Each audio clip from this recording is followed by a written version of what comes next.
para la grabación. ¿Profe? Sí, dame un segundo, Sebastián, pues como vamos a empezar a grabar, vamos a decir que hoy día, en este momento, estamos partiendo la ayudantía se está haciendo el lunes 27 de septiembre a las dos secciones, 1 y 4. Y listo, Sebastián, a tu disposición para la pregunta que quieras hacer. Quería preguntarle si podía hacer como un ejemplo para determinar la APS. Eso de cuando era la PBS menos esa como fórmula. Ah, ok, perfecto, de Si acuerdo. podíamos ver un Ningún problema. ejemplo. El APS, o sea, el aporte previsional solidario. Perfecto. Bien, vamos a, para que la cosa funcione, voy a crear una hojita Word en blanco y ahí voy escribiendo. ¿Ah? Ok. Dame un segundito, denme un segundito en realidad para poder hacer esto. Y así estas simplemente las vamos borrando después y las vamos. Microsoft, el Office. Entonces, Word aquí, ya tengo el Word. Profe, Sí, te escucho. yo tengo una duda más que nada como del formato. ¿Cómo va a ser? O sea, sé que el formato va a ser vía aula virtual, un cuestionario de cierta cantidad de preguntas, creo Claro. que 30, No, 10. pero 10. ¿10? 10, claro. Ujú. Pero por ejemplo, nos va a poner ejercicio de desarrollo, como poner... Mira, lo que te quiero decir, lo único que no va en una evaluación que yo hago son preguntas de cosas de memoria, ¿ok? Así como defíneme qué es tal cosa. Son todas preguntas de aplicación. Claro, Lo más probable es que no te puedo decir exactamente, porque no tengo la prueba 100% diseñada, de decirte, mira, hay tantas preguntas de selección múltiple, hay tantas preguntas de desarrollo. Pero en general el modelo es que las preguntas las voy a orientar a pequeños casos, así como decir, mire, se trata de una señora que tiene, ha cumplido 65 años de edad y por tanto tiene derecho ¿cómo se llama?, a pedir su pensión básica solidaria o su aporte previsional solidario. La señora eh, trabajó durante gran parte de su vida, acumuló un fondo determinado y logró una pensión de 130.000 pesos, ¿ya? Entonces te puedo preguntar a continuación, mira, a esta señora, ¿qué le corresponde que le adjudiquen? ¿Una pensión básica solidaria de vejez, una pensión básica solidaria de invalidez, un aporte previsional solidario de vejez o de invalidez? ¿Ya?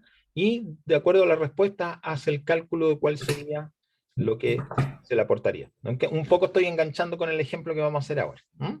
ya, ya, Entonces, bacán. en ese caso tú dirías, mira, esta señora cumplió los 65 años, pero tiene una pensión de 130, por tanto, pensión básica, no le corresponde. En ningún lugar se ha dicho que es inválida, ¿ok? Por ende, invalidez no va. Entonces, lo que le corresponde es un aporte previsional solidario de vejez, ¿ok? Y el valor, sí, ahora vamos a hacer el ejemplo, ¿vale? Ya. Como, ¿La va a justamente, subir el jueves, profe? la prueba sí, pues la prueba la subo el jueves. Si va a partir a las 3, la subo 15 minutos antes aproximadamente. Ya. Recuerden ustedes que la prueba parte el día jueves a las 15 horas y tienen plazo para iniciarla, ¿ok? Hasta el día sábado. Pero, ok, quiero decirles que no vayan a caer en el error que le pasó a un compañero de usted en el primer semestre, que como se dice, mira, la prueba se inicia el jueves a las 15 horas y se cierra el sábado a las 15 horas, y vamos a suponer que la prueba dura 2 horas. Tú no puedes empezar la prueba el día sábado a las 2 de la tarde, porque ¿qué te va a pasar? Solamente vas a tener una hora para ejecutarla, porque a las 3 de la tarde la prueba se va a cerrar automáticamente. ¿Ok? Entonces, la puedes iniciar el jueves exactamente a la hora de partida, que va a estar a las 3 de la tarde, pero el plazo fatal para empezar a ejecutarla, ¿ok?, tiene que ser la hora que se cierra menos la duración de la prueba. ¿Ok? Si la prueba dura 2 horas, tienes que empezar máximo a las 13 horas del día sábado, para que tengas hasta las 14 y hasta las 15 para terminarla. Porque a las 15 se cierra automáticamente. ¿Ok? Entonces, si tú la empiezas a las 2 de la tarde, tienes entre 2 y 3 de la tarde nomás. Teóricamente tenías 2 horas, pero efectivamente como comenzaste demasiado tarde, vas a tener solamente 1 hora. ¿Ok? Ahora, una vez que la inicias, el tiempo que tienes es el tiempo que se especifica para las respuestas, que puede ser 1 hora, hora y media, 2 horas. ¿Ok? Espero que les quede claro porque esos tipos de errores desgraciadamente después no son reversibles.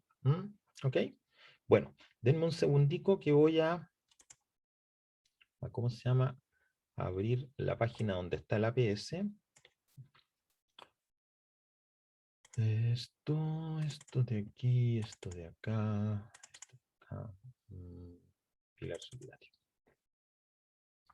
Ok. Básicamente pues tengo que ver los valores exactamente que estamos hablando y traerla.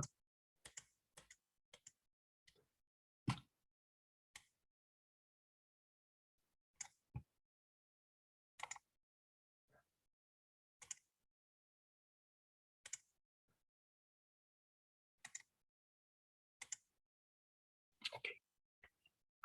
Ahora voy a compartir con ustedes esta hojita.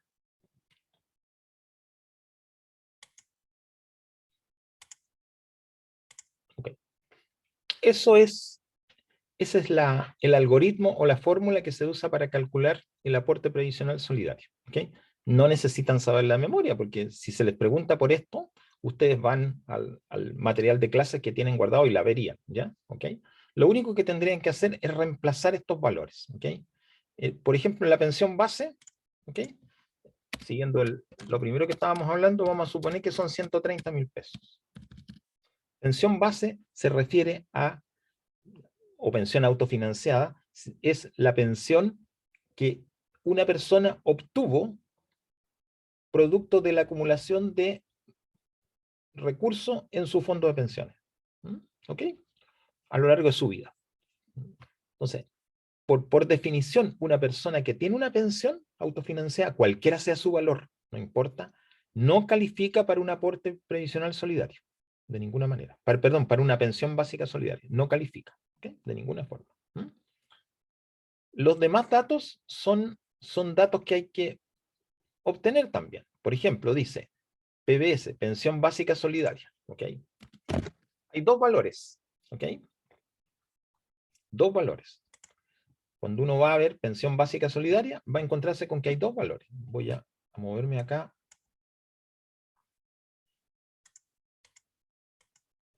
¿Okay? Hay un valor que es para quienes tienen entre 65 y 74 años, y después hay un valor para quienes tienen 75 y más años. ¿Ok? Entonces, para poder llevar a cabo el proceso, tenemos que saber la edad de la persona que está tomando esta pensión básica solidaria de vejez, que está contra. Si estamos diciendo que en este caso esta señora tiene 65 años, ok, si tiene 65 años o tiene 74 años, ok, o cualquier intermedio, 164356, ok, 64356. Perdón, ¿se está viendo en la pantalla lo que estoy escribiendo? Sí, profe. Ah, perfecto, perfecto, ok. Y tenemos que colocar también cuál es la pensión máxima de aporte solidario.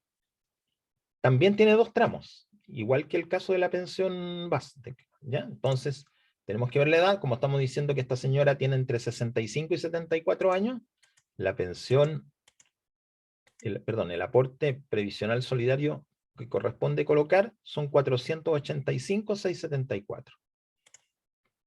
485.674. Son datos que ustedes, todos estos simplemente los obtienen. Si le dicen, mira, la persona que está postulando al aporte previsional solidario tiene 80 años, tendría que ir al otro valor, ¿okay? Que es el valor más alto, que en vez de 164 son 174 y algo, y la pensión máxima de aporte solidario son 520.000 y algo. ¿Okay? Por eso, ojo, atento a la edad. ¿Okay? Atento a la edad primero para ver que tiene derecho a un aporte. Si tiene menos de 65 años, no califica. Y atento a la edad para saber en cuál de los dos tramos tienen que hacer el cálculo. En este caso estamos diciendo la señora tiene entre 65 y 74 años. Bueno, perfecto. Entonces tiene derecho a un aporte previsional solidario, al menos a calculárselo, y tienen que colocar el primer tramo. ¿Cómo se hace el cálculo? Pues bien, simplemente, ¿ok?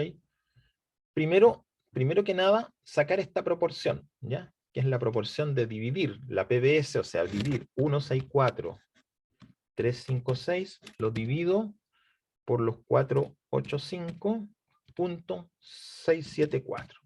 ¿Ok? Salió chiquitito, lo vamos a agrandar el número ahí porque está muy bajito. Ahí está. ¿Ok? Esto es esto. PBS dividido por P más. ¿Ok? Podemos sacarlo. Aquí voy a usar mi calculadora, ustedes pueden usar la suya. Si terminan antes el cálculo, me lo dan. Si lo termino antes, lo escribo yo. Tenemos 164,356 dividido por 485,674. 0,3, profe. Sí, exacto, exactamente. ¿Ok? Para ponerlo así, siempre conviene en estos casos trabajar con altos decimales, digamos por lo menos unos 4, ¿ya? 0,33,841. ¿Ok? ¿Ok? Es un chorrizo de números, pero pongamos eso. ¿Ok? Ese monto, ese factor 0,33841, lo vamos a multiplicar, ¿ok? Por la pensión base, los 130.000. Siguiendo esta fórmula, primero saco esta relación, PBS dividido por P más, y después la multiplico por la pensión base. ¿Qué me va a dar? Me va a dar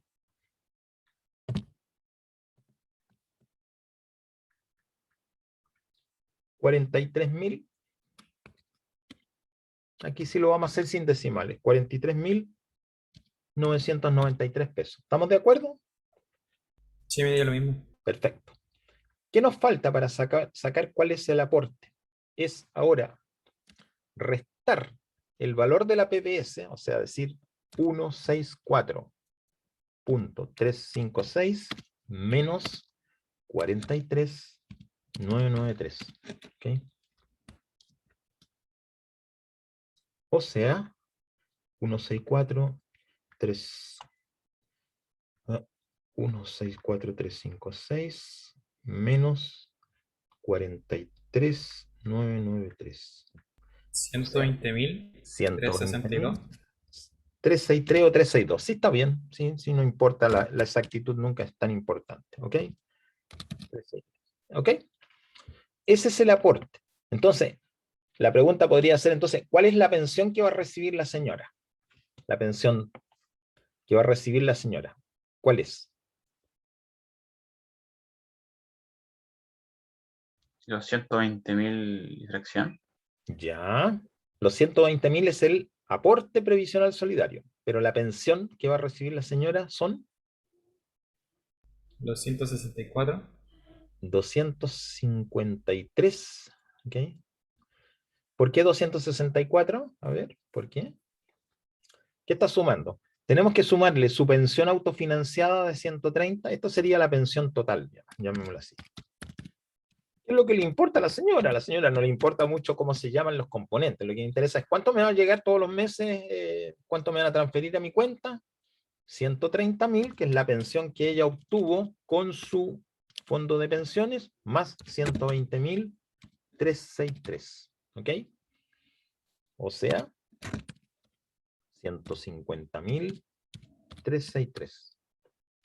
Son 250. 200, ¿Perdón? 250, profe. Ah, sí, sí, tienes razón. Estaba estafando a la señora aquí. Ok, perfecto. Disculpen la señora, en realidad. Le habíamos escamoteado 100.000 pesos. 250.363. Esa es la pensión total, eso es lo que ella recibe, ¿ok? Miren, y un poco para darse cuenta después cómo se va moviendo en el tiempo. Los 130.000 pesos que es la pensión, ¿ya? No sabemos porque aquí no importó, no era parte, pero pudo haberlo obtenido como retiro programado o pudo ser producto de una renta vitalicia. ¿Ya? No sabemos. ¿Ya? ¿Okay? Pero supongamos que es producto de una renta vitalicia. ¿Okay? Entonces, si son 130.000 que le paga la compañía de seguros, ¿Y 120.363 que se lo paga quién? ¿Quién le pagaría los 120.363?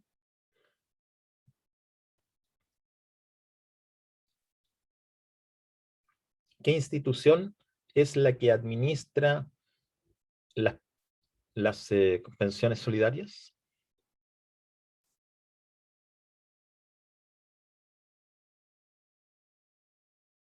¿Chile atiende?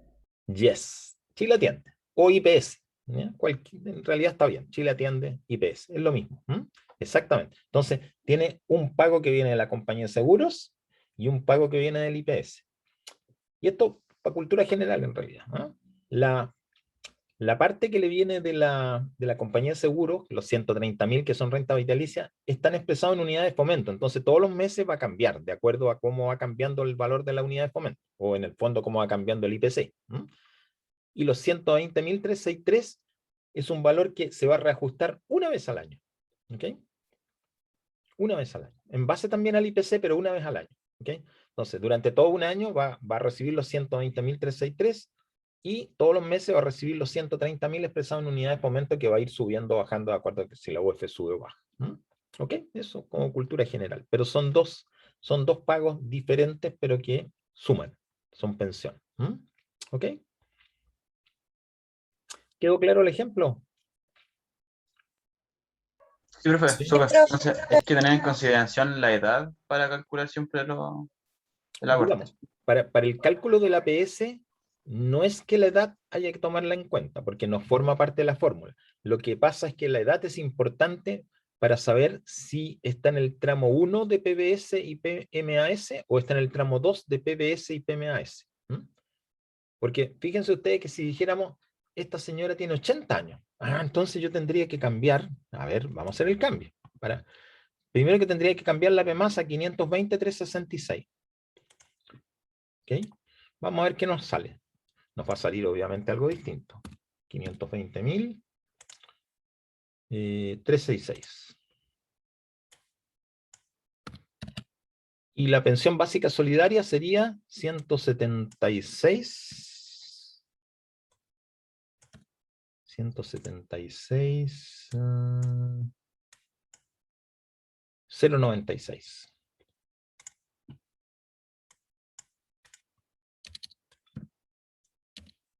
Ok. Cambiaron los parámetros. La pensión base sigue siendo la misma. Entonces ahora tenemos que hacer un cálculo distinto. 176, 096, dividido por 520, 366. ¿Qué factor da ahora? Veamos. Vamos a dividir. 0,33840. El mismo. O sea, sí, si lo aproximamos serían lo mismo. Sería lo mismo. ¿Ok? En consecuencia, desde ese punto de vista, el aporte previsional solidario va a ser igual. ¿Ya? Si nos da exactamente lo mismo, ¿ok? Pero con una diferencia, que aquí son 176, puse un 1 de más, 176, 096. ¿Se fijan? Porque yo acuérdense que tengo que tomar el aporte previsional solidario, ¿ok? ¿Ok? O sea, perdón, la PBS, este de acá es diferente, este de acá es diferente. La combinación, digamos, la división entre los 176,096, vamos a hacer aquí el cálculo, 176,096 y dividido ahora por 520,366, nos dio exactamente lo mismo que antes, como dijo Anaísa, ¿ok?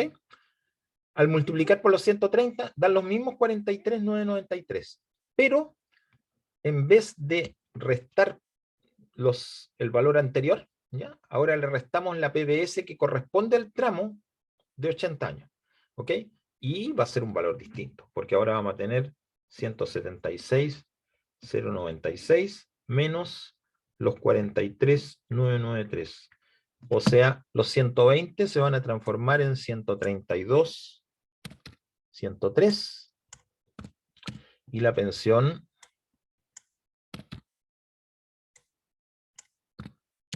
en 262, 103. ¿Ok?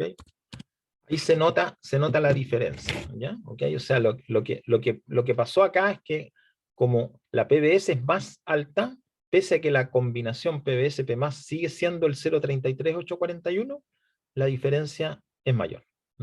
¿Ok? ¿Estamos de acuerdo? En ese sentido influye la edad, no en el algoritmo mismo, sino en los valores que le colocamos al algoritmo. ¿Se entendió? Sí, profe, ahora sí mucho más claro. Sí, Perfecto, profe. perfecto. No olvidarse que dos cosas. Una, que estos valores se unifican a contar de enero del próximo año. O sea, desaparece que hay un tramo con 140 y tanto y otro tramo con 176.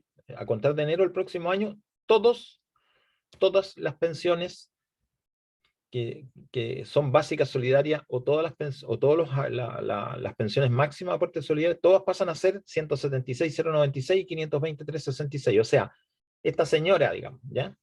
Que por tener entre 65 y 74 estaba ganando los 250.000 pesos, en enero automáticamente va a pasar a ganar los 262.103, ¿ok?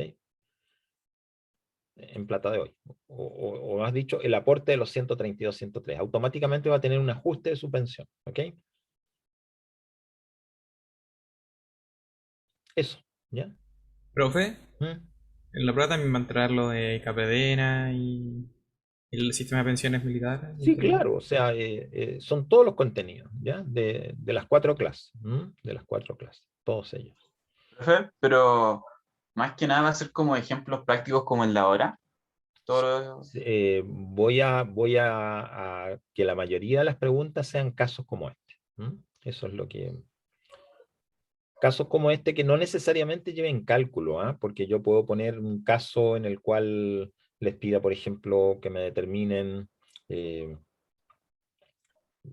una cosa, supongamos que invente algo, por ejemplo, un bono por hijo y doy por ciertas características y digo cuántos bonos por hijo tiene derecho esta señora.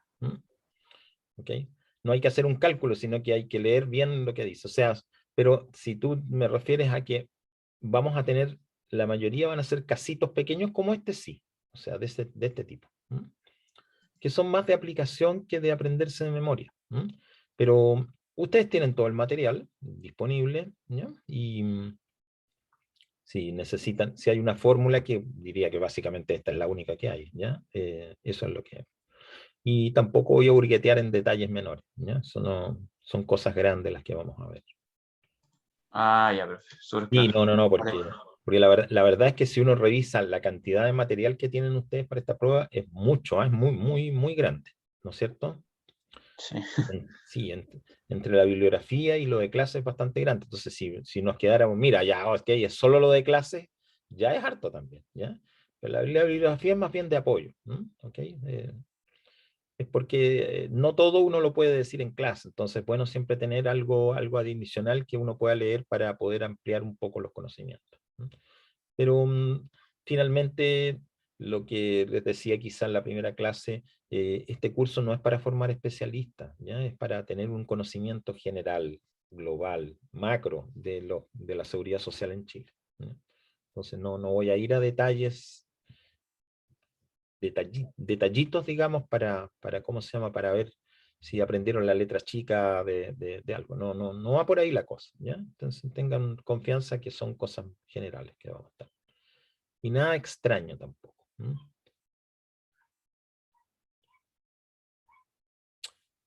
Ok. ¿Alguna otra consulta? Me imagino que sí, porque debe haber más de una.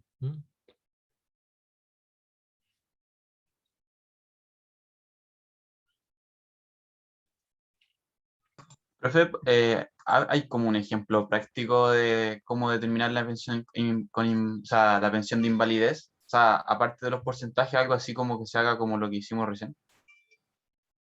Sí, claro. O sea, mira, la pensión de invalidez, ok.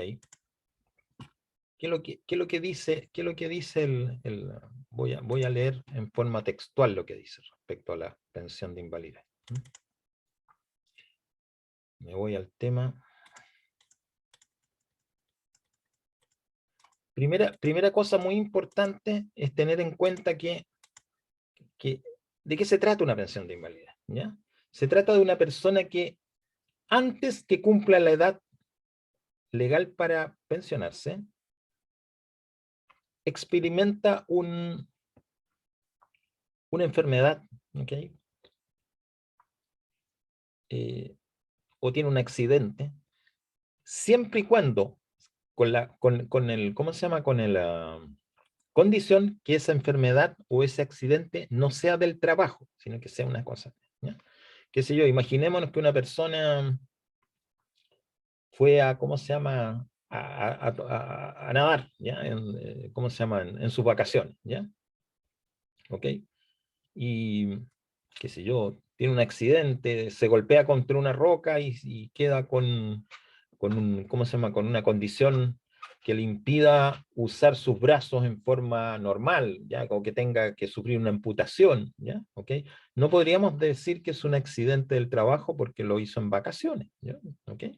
Por ende, va a tener que ser atendido por el seguro de invalidez de su administrador de fondos de pensión. En consecuencia, la primera condición es que tenga algo que le impida llevar a cabo su trabajo en forma normal. ¿Ok?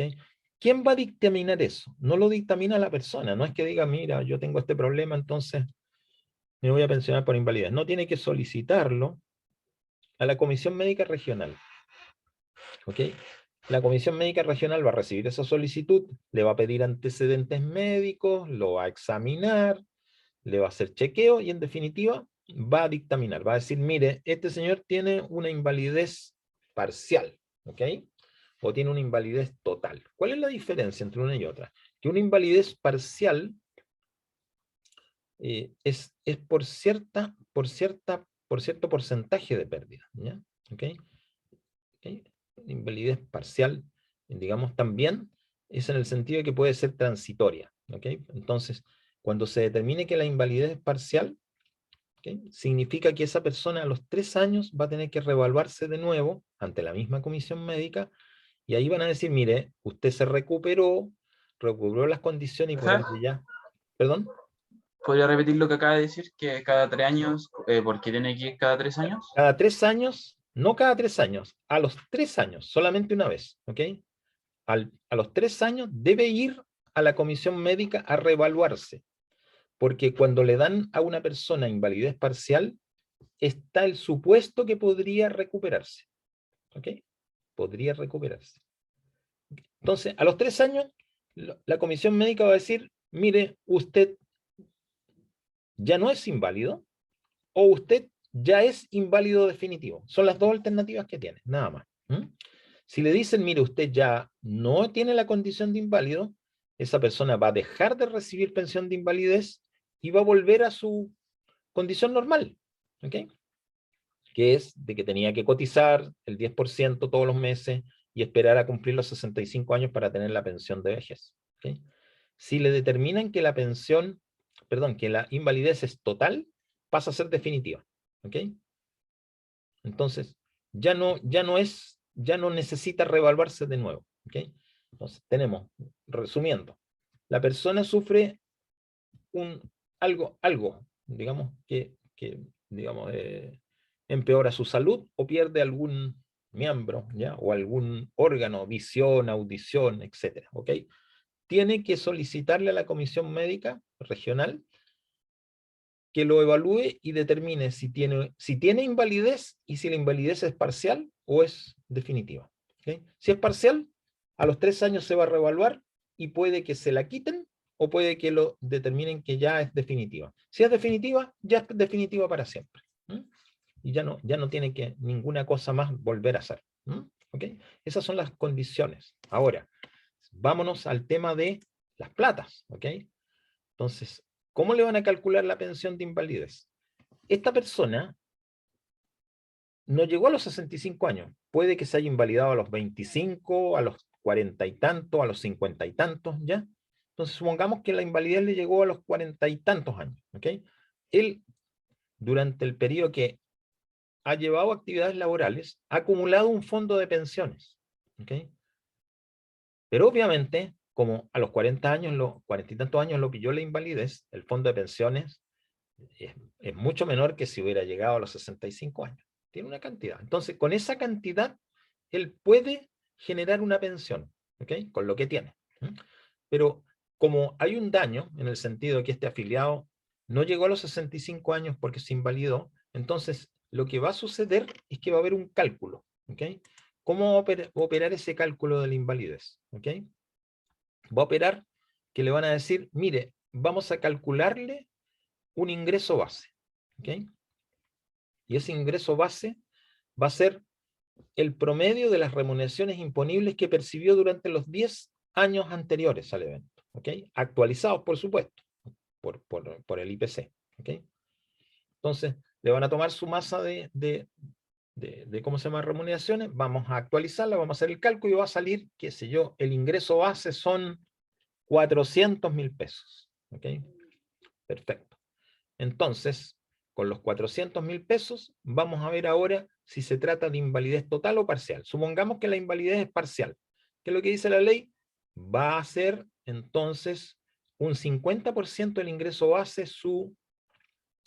¿cómo se llama? Su pensión de invalidez. 400.000 pesos es el promedio de remuneraciones imponibles durante los 10 últimos años, 50% porque es una invalidez parcial, la pensión que va a recibir son 200.000 pesos. ¿Ok? Esa es la pensión que le determina el cálculo. Pero ahora, ¿cuál es la pensión que habría obtenido con el fondo de pensiones que tiene acumulado hasta el momento que llegó a la invalidez? Supongamos que ese fondo de pensiones le da una pensión de 150.000. Entonces la pregunta es, le están diciendo que va a tener una pensión de 200, pero con la plata que tiene guardada solamente le dan 150. ¿Quién cubre la diferencia? Los 50.000 que faltan. Lo que habíamos dicho antes del Chile Atienda. No, porque eso es pilar solidario.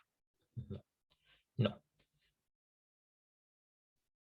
¿Se acuerdan de que cuando vimos las cotizaciones, vimos que el sistema se financia con cotizaciones de las personas, 10%, más comisión, que es el pago por el servicio de administración del fondo, más un aporte de los empleadores por el seguro de invalidez y supervivencia, que lo paga el empleador. ¿Ok? ¿Se acuerdan? Entonces, ¿quién cubre la diferencia de los 50.000 pesos? En el fondo, ¿quién cubre la diferencia de la plata que falta en el fondo de pensiones para que le llegue una pensión de invalidez de 200.000 pesos? El seguro de invalidez tiene que inyectar al fondo de pensiones la diferencia. ¿Ok? Supongamos que para tener la pensión de 200.000 pesos, ¿ok? Entre el momento en que la persona ¿cómo se llama? Se invalidó, ¿ok? Hasta el momento en que lo revalúen, porque este es una invalidez parcial, así que en 3 años va a tener que revaluarse. El seguro tiene que poner la diferencia. Supongan que la diferencia son 20 millones de pesos que le tienen que inyectar al fondo de pensión. Esos 20 millones tienen que venir por el lado de un aporte del seguro.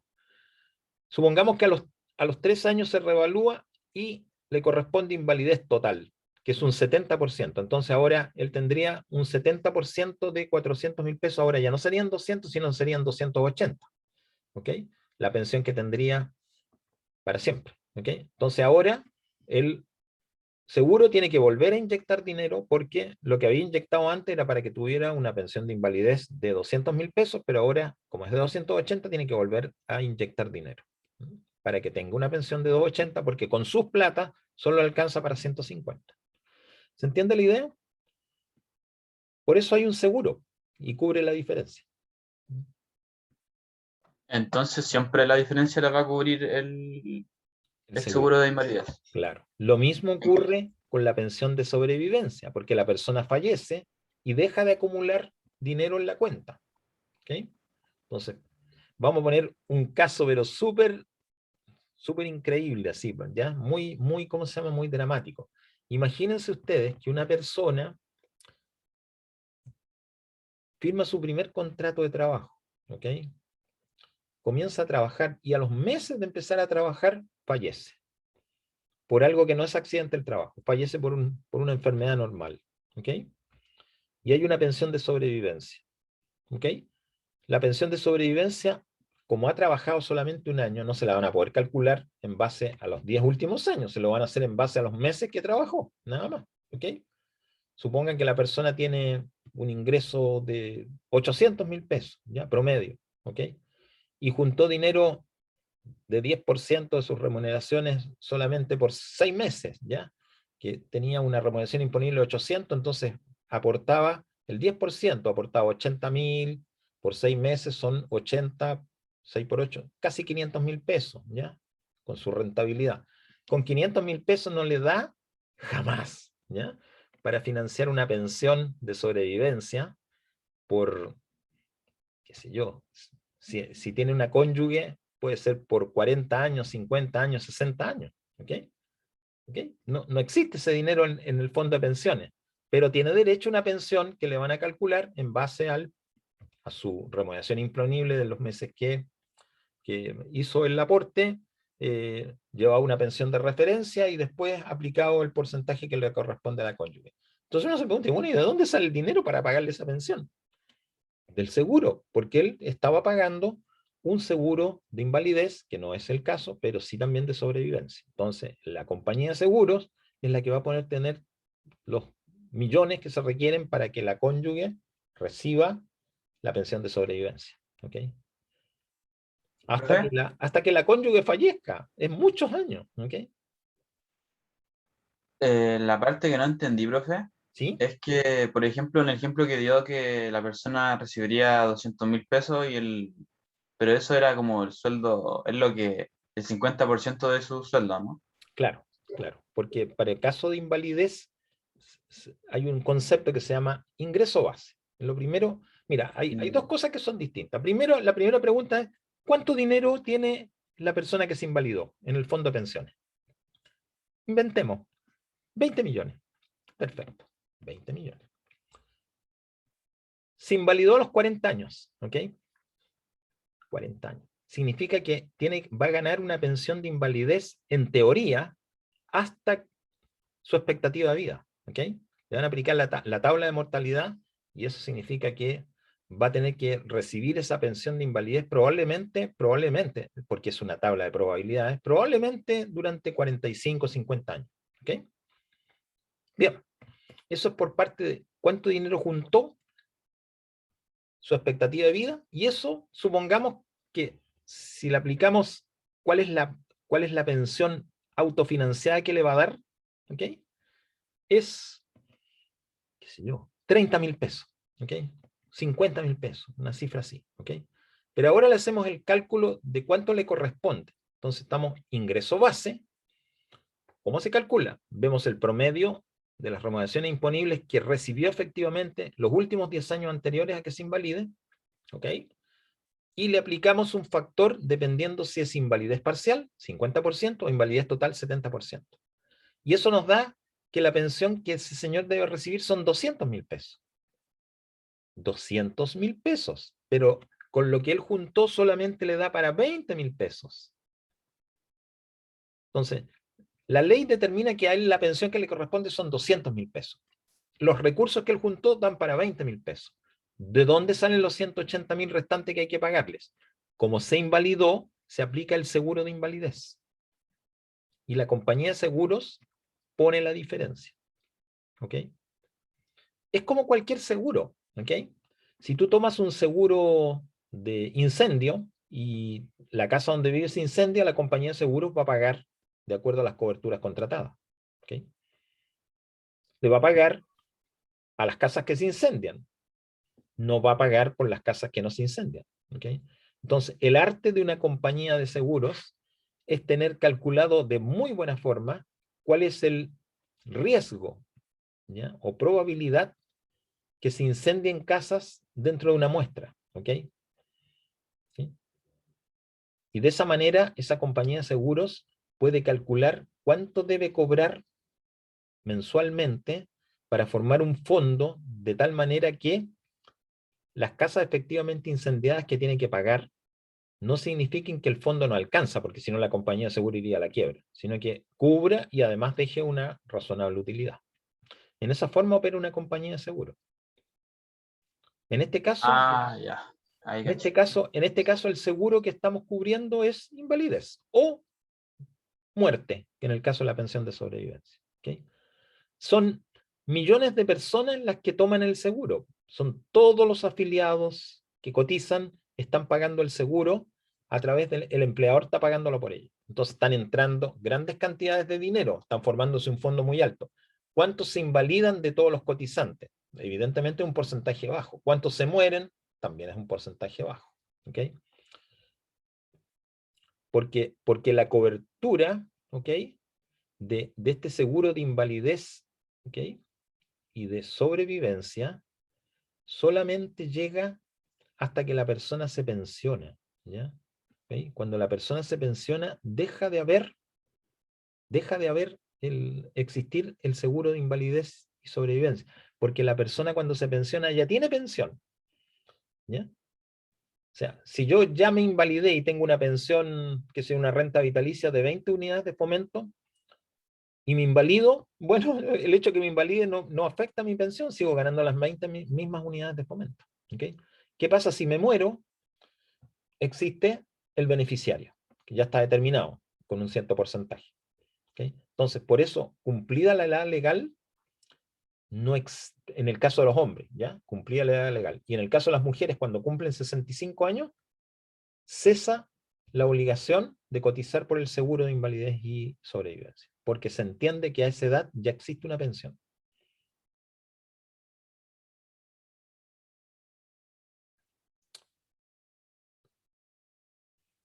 ¿Ok? Sí, profe, ahora sí caché. Vale, vale. Profe, Sí, adelante. ¿podría explicar un poco como la diferencia de la renta vitalicia inmediata con la renta vitalicia diferida? Que es Ok, como... perfecto. Mira, voy a tratar de hacer un monito en la hoja, ¿ok? Voy a ponerla, primero que nada, la vamos a compartir.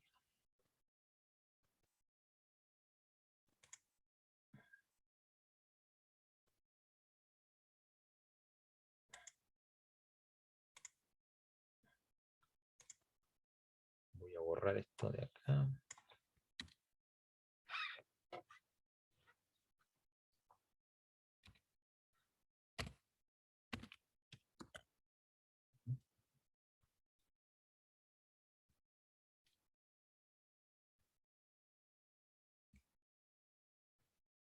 Ok, voy a compartir ahora la tablita que está aquí. Eso. Mira, estoy poniendo ahí lo que ahí es retonto. Dice que una persona a los 65 años toma una renta vitalicia. ¿Ok? ¿Mm? ¿Ok? Y tiene un beneficiario. Tiene solamente beneficiario Tacocho. ¿Ok? Entonces, este señor contrata una renta vitalicia que es de 20 UF. ¿Ok? Vamos a poner aquí que son 20 unidades de fomento. 20 UF. Y él tiene un beneficiario, que es la cónyuge. ¿Ok? Si uno mira cuál es el beneficio que le llega a la cónyuge en caso de fallecimiento, ¿ok? Cónyuge sin hijos, ¿ok? Nos vamos al caso acá del pilar obligatorio y vemos ahí en la pensión de sobrevivencia, ¿ok? Aparece la cónyuge con cuando no tiene hijos comunes con derecho a pensión, ¿ok? Le corresponde, perdón, no estoy mirando la pensión de sobrevivencia, aquí estamos hablando de la renta vitalicia, es otra cosa.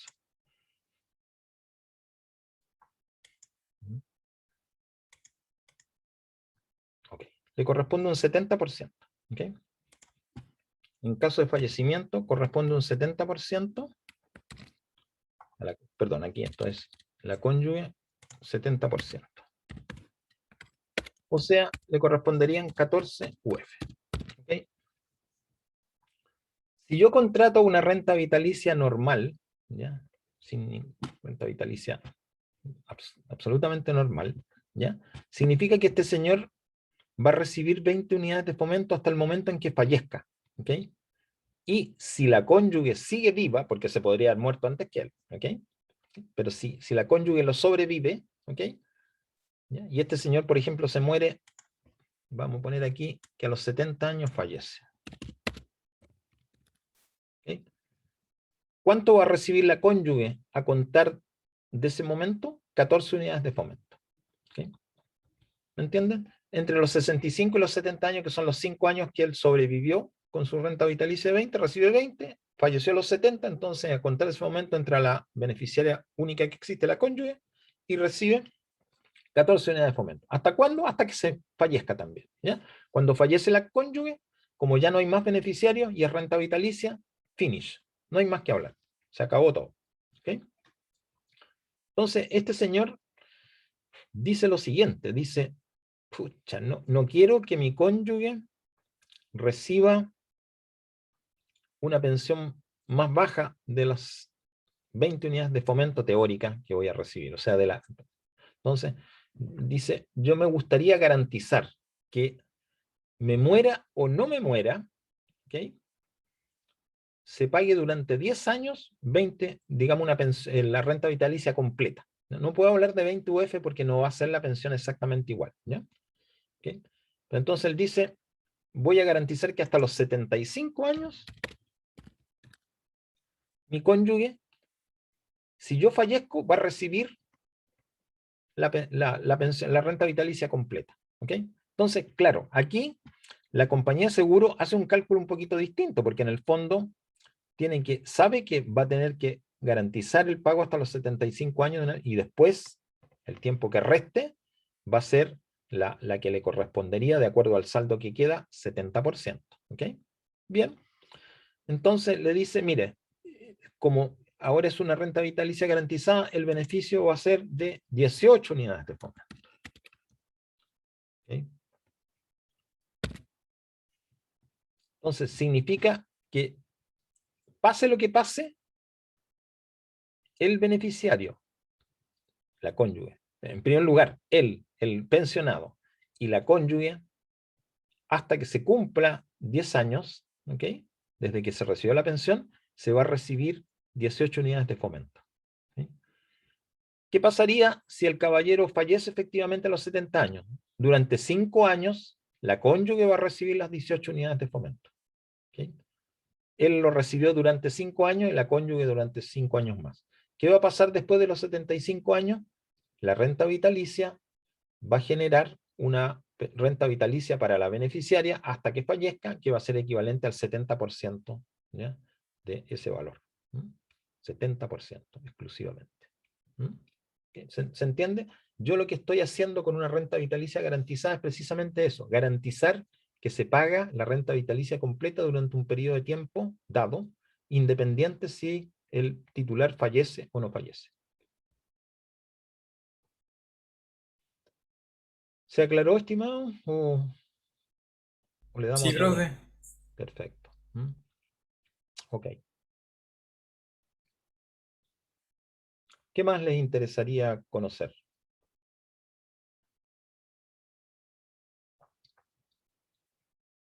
¿Tienen clara la diferencia entre una renta vitalicia y un retiro programado? No, profe, ¿la podría explicar? Claro que sí, exactamente. Ya. Vamos a suponer ahora que una persona le llegó la edad legal y se va a pensionar. ¿Okay? Y tiene un cierto saldo en su cuenta individual. Supongamos que el saldo que tiene son 50 millones de pesos. ¿Okay? Él tiene 2 opciones base y 4 opciones combinadas. ¿Okay? Vamos a poner aquí un caso, ¿cómo se llama? Y lo vamos a mezclar después con el SCOMP. ¿Ya? ¿Okay? Entonces, él, ¿qué es lo que tiene que hacer? ¿Ya? Llegó el momento en que quiere pensionarse, porque cumplió los 65 años o los 60 años si es mujer. Tiene que ir a su AFP y expresar que quiere iniciar el proceso de pensión, de pensionarse. ¿Okay? Lo primero que tiene que hacer es pedir un certificado de saldo para saber exactamente cuál es el dinero que tiene acumulado. Estamos diciendo que serían 50 millones de pesos. Le van a dar un documento que es precisamente el certificado de saldo. Con ese certificado de saldo y con ese conocimiento, él debería iniciar el proceso de cotización. ¿Okay? A través de su AFP, solicitar que se le emita una cotización a través del sistema de consultas. ¿Okay? Le va a llegar un documento en consecuencia donde le van a dar a conocer la opción de retiro programada, que es la misma para cualquier AFP, que le va a decir, mire, con ese saldo que tiene usted, y dado que tiene 65 años, y tiene como beneficiario una cónyuge que tiene 5 años menos, ¿okay? La pensión que usted puede obtener por retiro programado el primer año es de tanto. ¿Okay?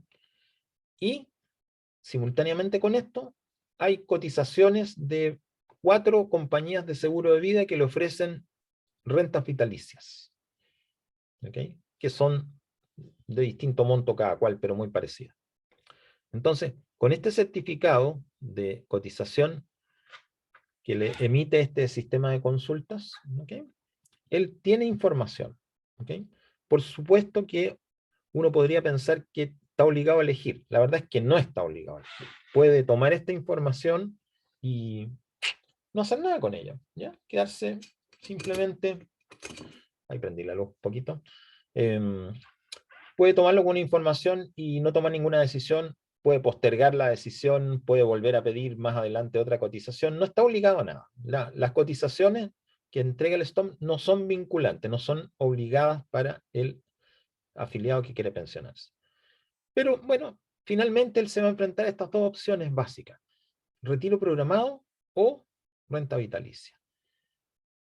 ¿Qué es lo que debería uno tomar en cuenta para poder pensar cuál de estas dos alternativas le conviene más o cómo podría combinarlas? ¿Ya? Y aquí entran varias cosas que son importantes considerar. La primera es si yo quiero asumir el riesgo que mi pensión fluctúe a través del tiempo. ¿Okay? Alguien muy conservador podría decir, yo no quiero correr ningún riesgo, quiero saber cuál es mi pensión hoy día y saber que esa misma pensión la voy a recibir, suceda lo que suceda, hasta que me muera. Y a mi cónyuge, cuando yo muera, saber exactamente cuánto le va a llegar. ¿Mm? Perfecto. En esa condición, el instrumento obvio para este carácter, esta personalidad de esta persona que se está pensionando, es una renta vitalicia, porque la renta vitalicia le garantiza un valor fijo en unidades de fomento hasta que fallezca el principal, el pensionado, y su cónyuge. ¿Ya? Puede usar, como vimos antes, el sistema de la renta garantizada, de la renta vitalicia garantizada, pero en todos los casos conoce exactamente cuánto es. ¿Ya? Y pase lo que pase, haya la crisis económica que suceda, ¿okay? Está absolutamente seguro que su pensión no va a bajar, tampoco va a subir. ¿Okay? ¿Cuál es el problema? ¿Ya? ¿Okay? Porque al principio esto parece súper atractivo, evitarse todo el riesgo de que por un problema ajeno la pensión baje. ¿Okay? O los fondos se vuelvan insuficientes y eso haga que la pensión baje. ¿No? ¿Okay? El único problema que tiene la renta vitalicia, desde este punto de vista, entonces, es que la propiedad de los fondos pasa a ser de la compañía de seguros. ¿Sí? Y, evidentemente, si una persona fallece al muy poco tiempo de que se pensionó con una renta vitalicia y al beneficiario le pasa lo mismo, o no tiene beneficiarios, significa que consumió muy poco de su fondo de pensiones, pero todo el gran saldo fue para la compañía de seguro, lícitamente, porque la compañía de seguro tomó el riesgo. ¿Ya? ¿Okay? Entonces, uno no se puede quejar de eso, no se puede quejar porque le den una renta vitalicia y después decir, pero me duró muy poco, entonces se quedaron con el dinero. No, lo que ocurrió fue que es como un seguro, ¿ya? ¿Okay? Que simplemente la compañía de seguros de vida está haciendo un cálculo probabilístico de cuánta gente va a fallecer a las distintas edades y en base a eso genera un valor. ¿Okay? Entonces, esto es sin llorar. Si uno toma una renta vitalicia, tiene que saber al tiro, y no pasarse películas de que los fondos ya no son de uno. ¿Okay? Si uno no quiere enfrentar esta situación, ¿okay? Y quiere que los fondos permanezcan en poder de la persona, ¿sí? Entonces, tiene que usar el concepto del retiro programado, porque el retiro programado significa que yo mantengo mis fondos, que son míos, los mantengo en una AFP. ¿Okay? Igual que cuando estaba pensionado. Igual. Solamente que ahora, anualmente me tienen que hacer un cálculo de cuál es la pensión que me van a poder pagar. ¿Okay? Todos los años hay un recálculo. ¿Okay? Y este recálculo significa que yo estoy asumiendo el riesgo de vida o sobrevida, como quieran llamarlo. Estoy asumiendo el riesgo financiero, ¿ok? De la rentabilidad de los fondos. Estoy asumiendo el riesgo de la tasa de interés que determina la superintendencia para hacer el descuento. ¿Ok? Estoy asumiendo riesgos de ese tipo. ¿Ok? Pero los fondos son míos. Entonces, una cosa por otra. ¿Ok? Yo la propiedad no la entrego, pero asumo riesgos. La propiedad la entrego y los riesgos se los transfiero a la compañía de seguros. ¿Ok? Básicamente esa es la diferencia principal que existe entre un caso y otro. ¿Okay? Existen otras diferencias menores, pero también es interesante mencionar. Si yo tengo retiro programado, la compañía, la AFP en este caso, donde esté mis fondos colocados, me va a cobrar una comisión. ¿Okay? En el retiro programado yo no tengo comisión, no tengo ninguna deducción. Esa es una cosa importante de tomar. ¿Okay? La otra cosa que es bien decidor también, que hay que considerarla porque no se puede después alegar desconocimiento, es que si yo tomo una renta vitalicia no puedo desistirme. No puedo decir, me aburrió la renta vitalicia, ahora me voy a un retiro programado. No funciona así. La renta vitalicia es irrevocable, no tiene vuelta atrás. Retiro programado yo puedo tener algunos años y después decir, bueno, ahora me cambio a renta vitalicia. Y lo puede hacer cuando quiera. No hay ningún inconveniente. ¿Sí? Entonces, en base a estas dos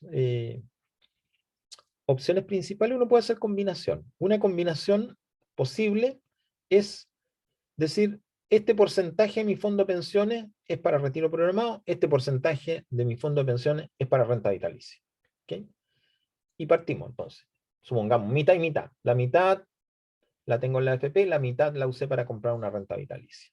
¿Okay? En cualquier momento, con la mitad que tiene en la AFP como retiro programado, podría decir, y ahora me voy 100% renta vitalicia en el futuro. No hay ningún inconveniente. ¿Okay? Y la otra alternativa, que es la que yo le dije en la clase, oiga, no tomen nunca esta, porque esta es muy, pero muy lesiva, es que yo, cuando en el momento en que me pensiono, contrato una renta vitalicia a contar de una fecha futura. ¿Okay?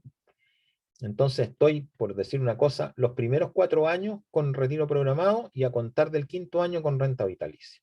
El problema es que yo estoy tomando una decisión futura en el presente con incertidumbre de algunas cosas sin que nadie me obligue. ¿Okay? Porque yo perfectamente bien lo mismo lo puedo hacer quedándome con retiro programado y cuando llegue el 5.º año, en ese año decido si me paso a 50% de renta vitalicia o 100% renta vitalicia. Nadie me obliga, pero ya decido en ese momento y no decidí 5 años antes que después ya no puedo volver atrás. ¿Estamos? Profe, entonces, como en grandes rasgos, la diferencia entre el retiro programado y la renta vitalicia es que la renta vitalicia, al tomarla, los fondos pasan a ser propiedad de la compañía de seguro Correcto, exactamente. y el retiro programado administran solamente los fondos. Exactamente. Claro. Ah, Eso significa que yo me puedo cambiar de AFP todas las veces que quiera. ¿Ya? Porque los fondos son míos, me los llevo a una, me los llevo a otra, me los llevo acá. En cambio, la renta vitalicia que contraté con la compañía de seguro X es para siempre. No puedo cambiar de compañía de seguro, porque entre ellos no se traspasan las plata. bacán, profe, ahora caché. Claro. Vale, vale. Pero a cambio de eso, es que yo evito la incertidumbre de cambios en mi monto de pensión.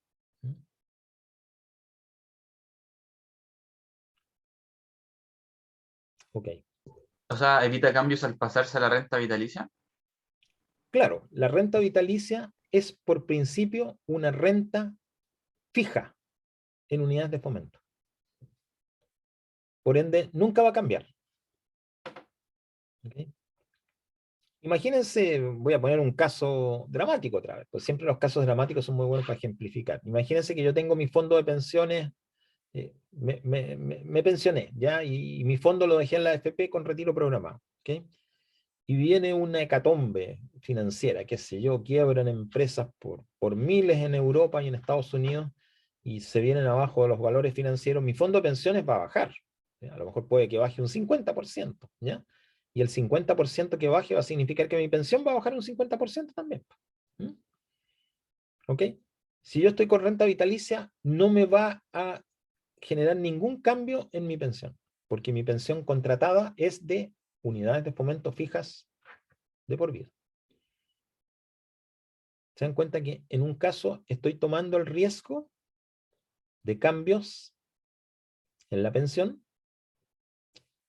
a cambio de ser el propietario de los fondos. En el otro caso estoy eliminando los riesgos de volatilidad de mi pensión a cambio de entregarle los fondos completamente a la compañía de seguros.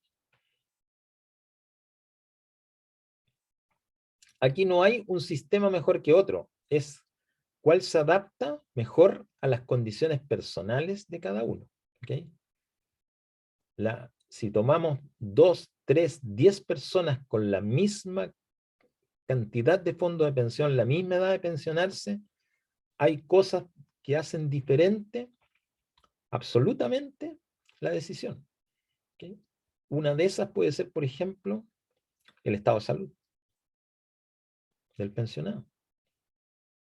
Si tiene otros ingresos, ¿okay? Si no depende 100% de la pensión. ¿Okay? ¿Cuál es la edad de los hijos?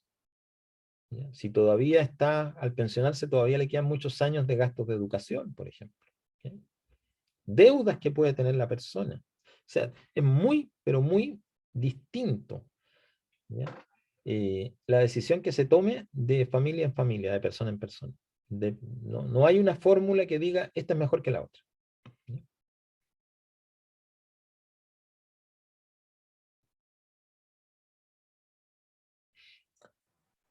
Bueno, muchachos, son las 8, la hora que, estrictamente hablando, le vamos a dar término a esta ayudantía.